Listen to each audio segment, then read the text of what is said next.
Hi, I'm Sarah Lomax, co-founder and president of URL Media and president and CEO of Word Radio. And I'm Mitra Khalida, co-founder and CEO of URL Media and co-founder and publisher of Epicenter NYC. And this is Twice as Good. So, Mitra, last week we did a very powerful field trip, I'll say, to the Legacy Museum in Montgomery, Alabama.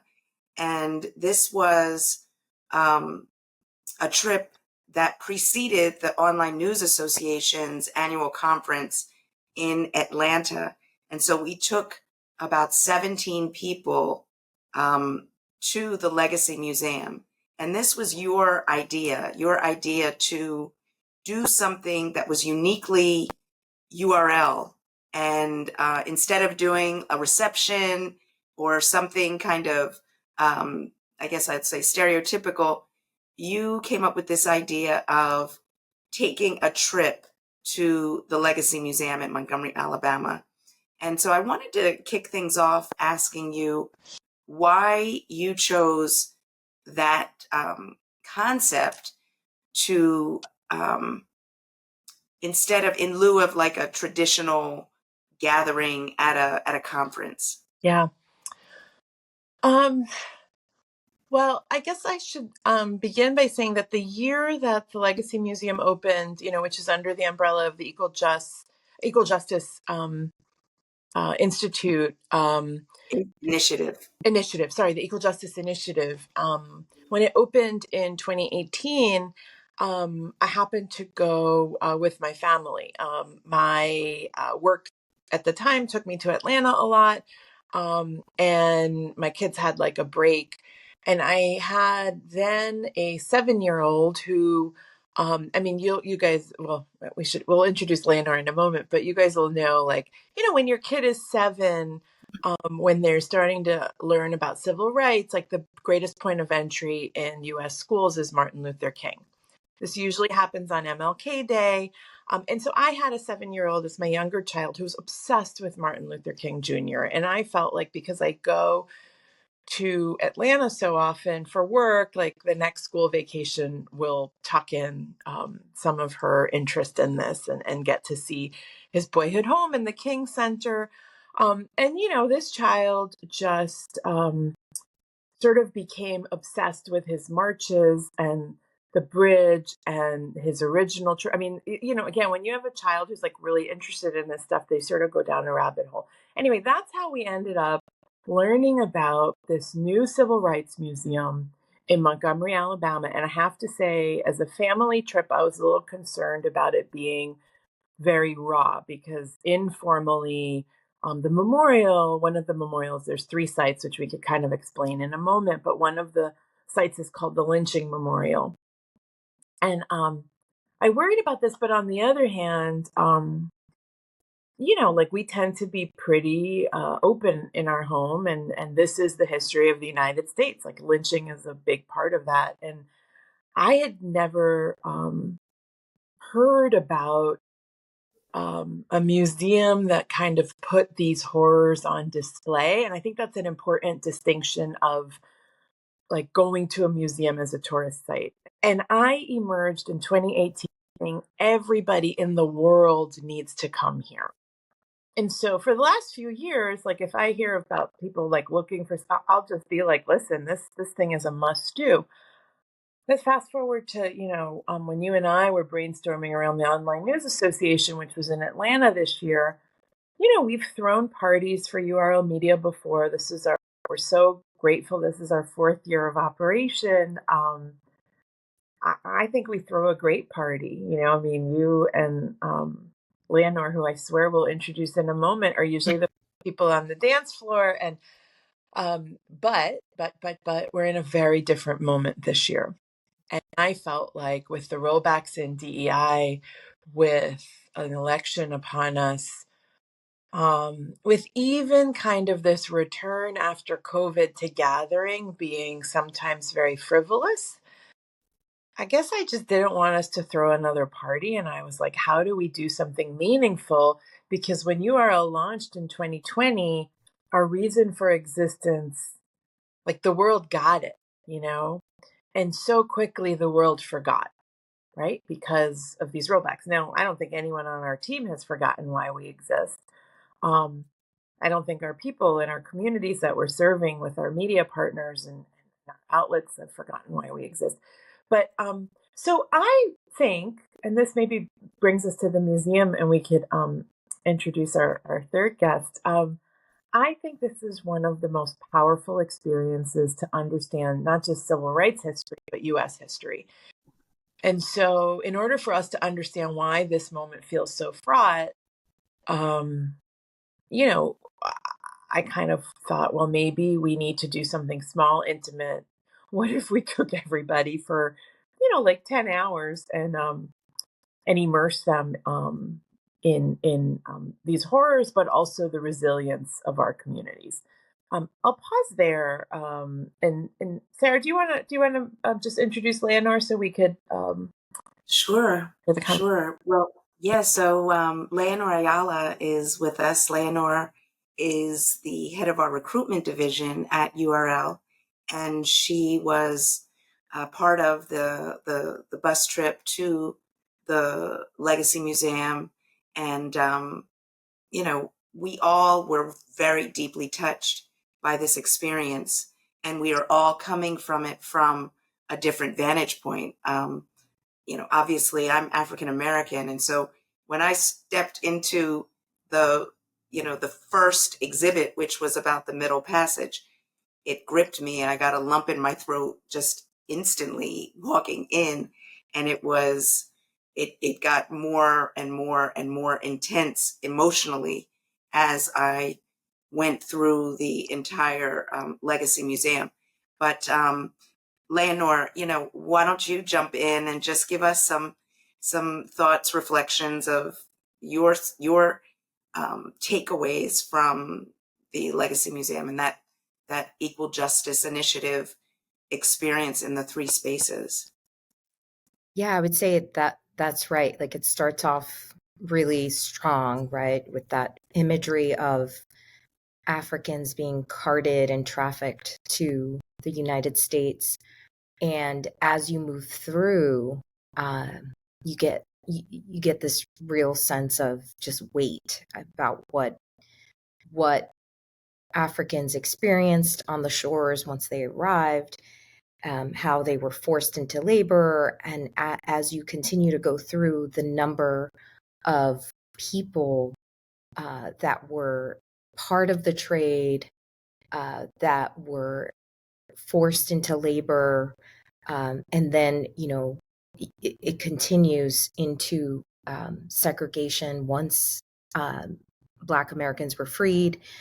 And what really sticks with me is all of it, but leading to present day where we're facing this mass incarceration crisis, and have been for a long time, seeing the coverage throughout time of lynchings, the headlines, and thinking about it from a journalist point of view, and thinking, I've been told in most of my career to be objective, and that to be objective, I could not be part of the group I was covering. So as a Latina, sometimes I was told, like, you're not objective enough to cover X story. And as I looked at headlines of from newspapers covering lynchings, it was like celebrating the lynchings, and picturing white people celebrating the death and lynching of someone right behind them. I found that so horrific, and hadn't really seen that before, read about it. And to Mitra's point, like, you read about this period in history, but it's something else to really walk through and see the numbers, the sheer horror, like how we documented this time in history, through newspapers, and this idea of objectivity in news coverage I've always questioned, and it made me think more about that, and how do we teach and talk about this in newsrooms in a way that is productive and moves the conversation forward, because I don't think we've always done that. And I'll pause there because there's just so much to talk about. And the mass incarceration piece I do want to get to, but I think I want to pause there and I don't know what you all thought about Well, that. I want to ask Sara. So, I mean, I think of Sara as very steeped in civil rights history. She lives in Philadelphia. She runs a Black radio station. I feel like you're talking about history all day long, and you into it quite often, and yet this was still quite an experience for you. So I guess I'm just wondering, in terms of the rendering of Black history in the United States, in terms of the rendering of U.S. history and its fullness, do you have any reflections on why this museum worked for you in terms of that? Yeah. Absolutely. I think the specificity of the information. So, we as Americans, Black history, African American history always gets short shrift. I was raised in the 70s, and it was Crispus Attucks who was the first person to be shot in the Revolutionary War. He was a Black man, and that was basically all you learned about Crispus Attucks. And then it's Martin Luther King, and there's not a whole lot in between. There's not anything dealing with the transatlantic slave trade, the Middle Passage. And so I think that the specificity of this museum, saying that there were 12 million Africans who were trafficked to the West and to the Caribbean and South America and all of those, and the U.S. 2 million of them died in the Middle Passage.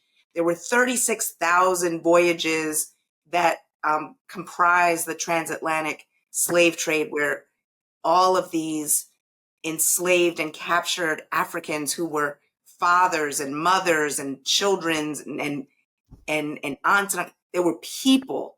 And so I think that drawing that through line with such detail and accuracy from the Middle Passage to mass incarceration, with a real multimedia execution. So it just steeped you consistently in the humanity of and the tragedy of enslavement and segregation and Jim Crow and mass incarceration.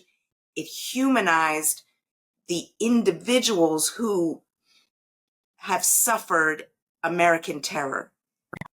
And on the flip side, it put a bright spotlight on the inhumanity of white supremacy and the commitment, the deep commitment that this country has had to white supremacy and racism and oppression of Black people and Native American people initially, and it has evolved from there. And so, to see it all so clearly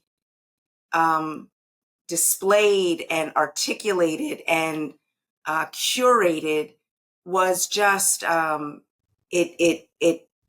it was very, very emotionally trying, because it was like, oh, all of these lies that we've been told and are still being told about how Black people are stupid and lazy and criminal, it's all a big effing lie.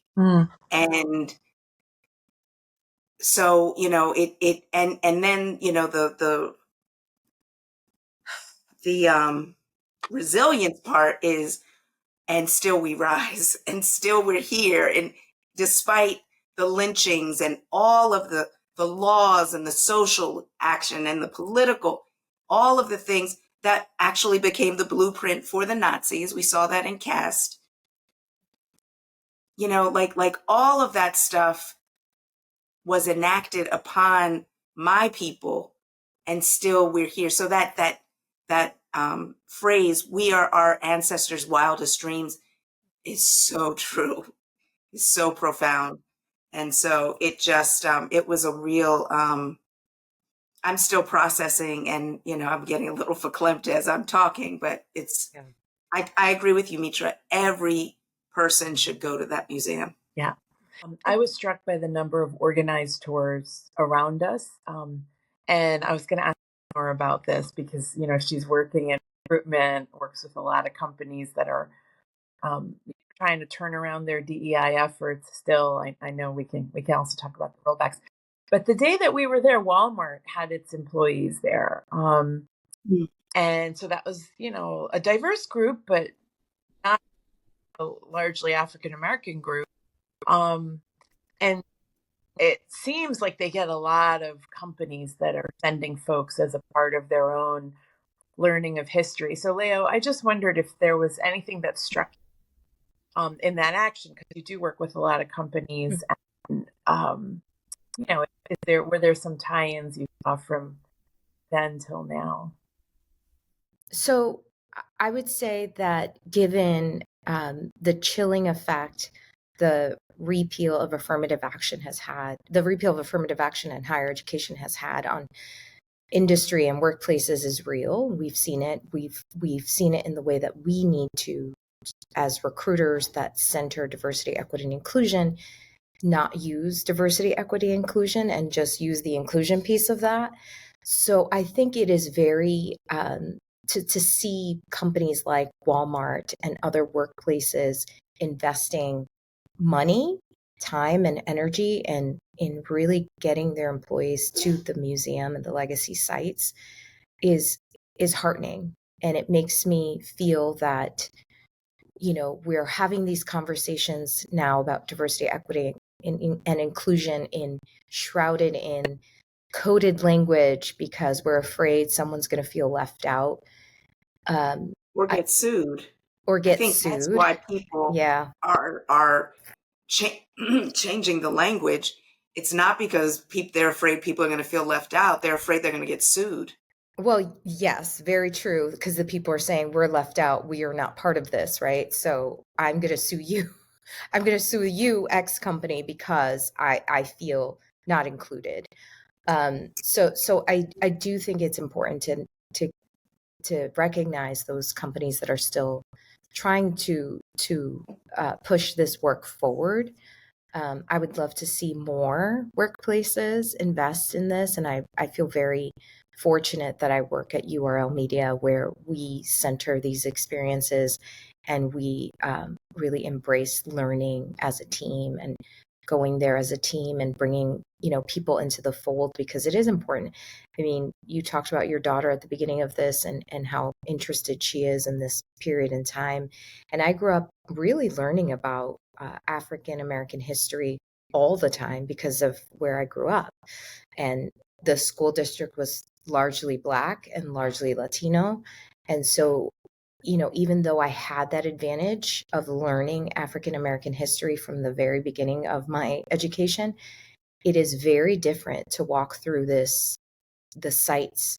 And you were talking about the lynching memorial, and as I walked through with a couple of colleagues and we started to go, like there was the incline, like it just went down, and you're under these like huge slabs of rock. Like it all dawned on us in that moment, like this is evocative of like what it would be like to witness a lynching and the horror of that.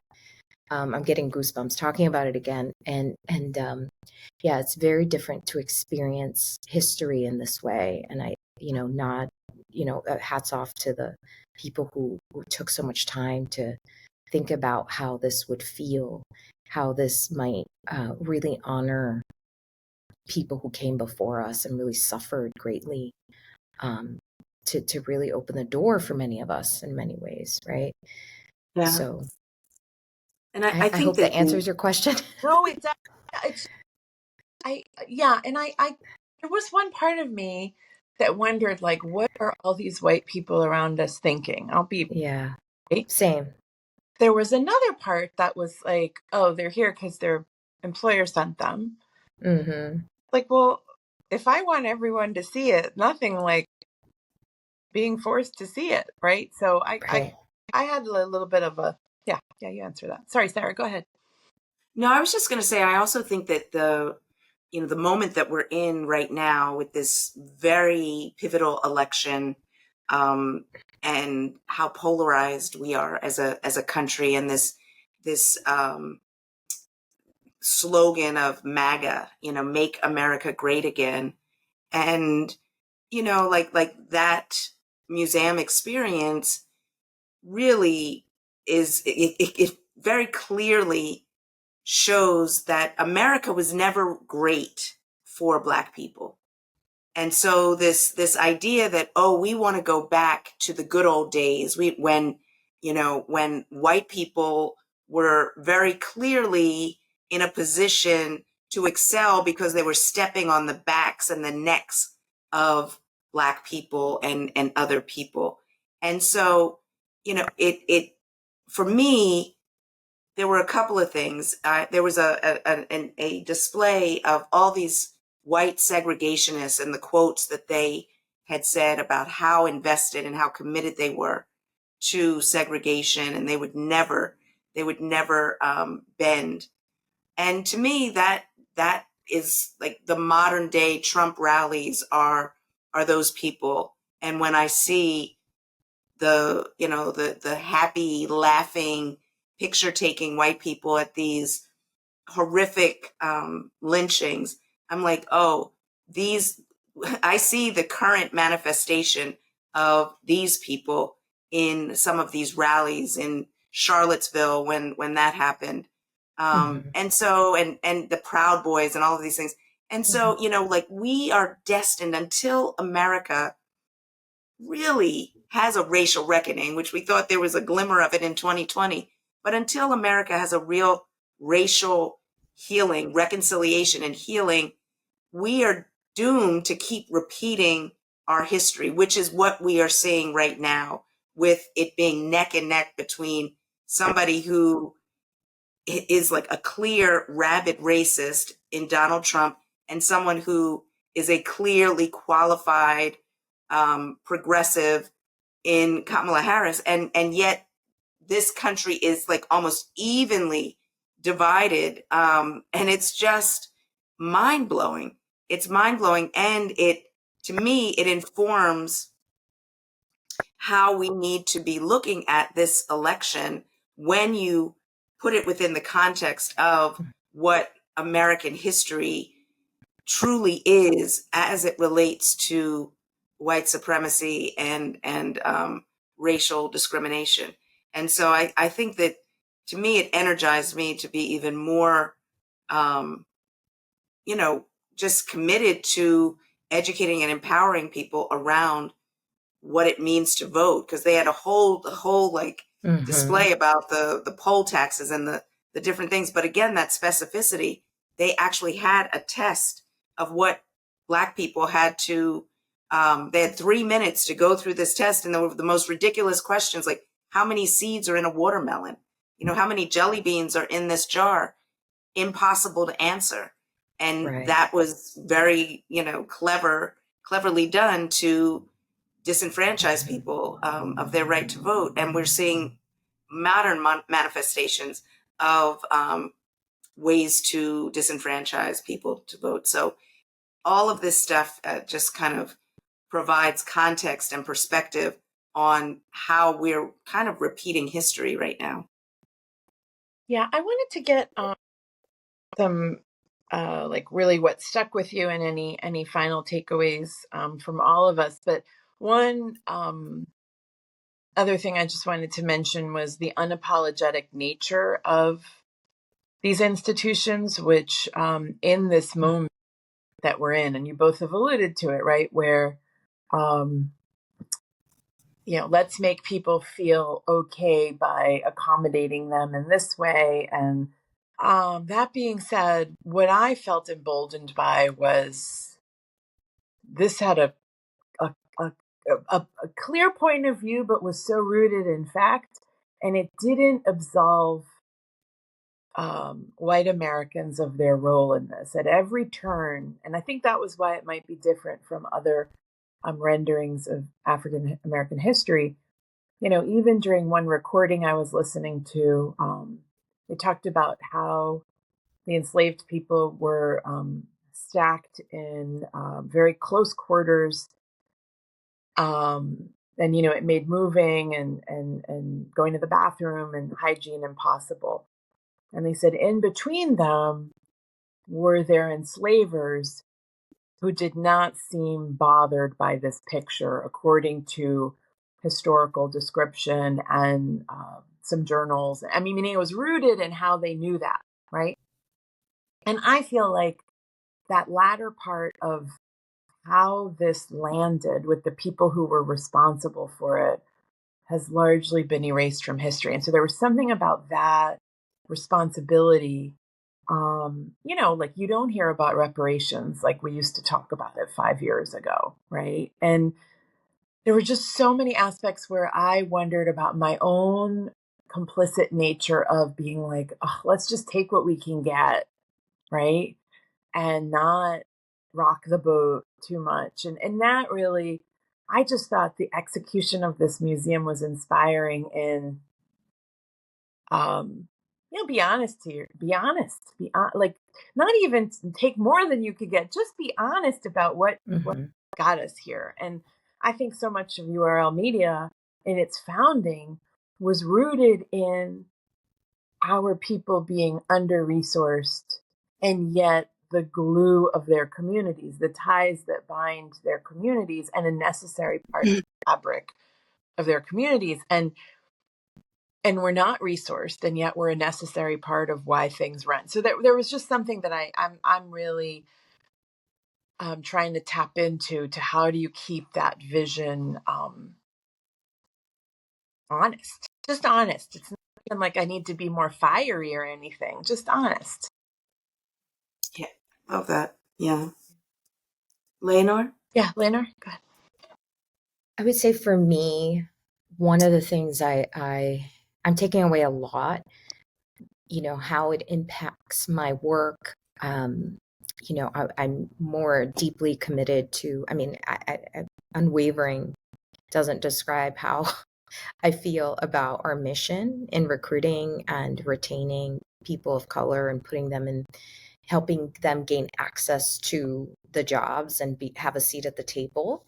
There's that piece professionally. Personally, I shared with you all that I have two young boys who are, just entering phases of their education where they're starting to talk about this part of history. Definitely want to take them to the museum, but I think beyond that, we're in such a bubble where we live in San Francisco that I would love our bubble to be exposed to this history, and I'm really committed to bringing this experience and to the school. And I think the more we can bring in and talk about this history, and as you said, Mitra, unapologetically, this is the museum, and that we wanted to capture the horror, the racial terror that was inflicted on Black Americans. We gloss over it because it makes us uncomfortable. And this museum doesn't do that. So I think it's really important that to bring it back to what you said at the beginning, that all people visit this museum at some point. So, Sara? I think there's several takeaways, and I'll be processing for a long time, but the language, I think that they were very intentional about how they used language to describe this history. They did not say slaves. They said enslaved Africans and enslaved Black people. And I think that that's something, as people, as journalists and people in the media, we need to be very intentional and very deliberate about how we describe and define things, and using our words very, very carefully, because that can either increase humanity and the understanding of a people, as opposed to demonization and kind of dehumanizing a people, which I think has been done throughout history to Black people. I think the other thing is, I even though in public school I only learned about Crispus Attucks and Martin Luther King, my home environment, I was exposed to incredible contemporaries of my parents who were modern day civil rights activists in Philadelphia and educators and artists. And so I was exposed to really the brilliance and the greatness of Black people at home and in our family and in our culture, even though it was and it I guess it made it that much stark that it was not at all a part of my school experience.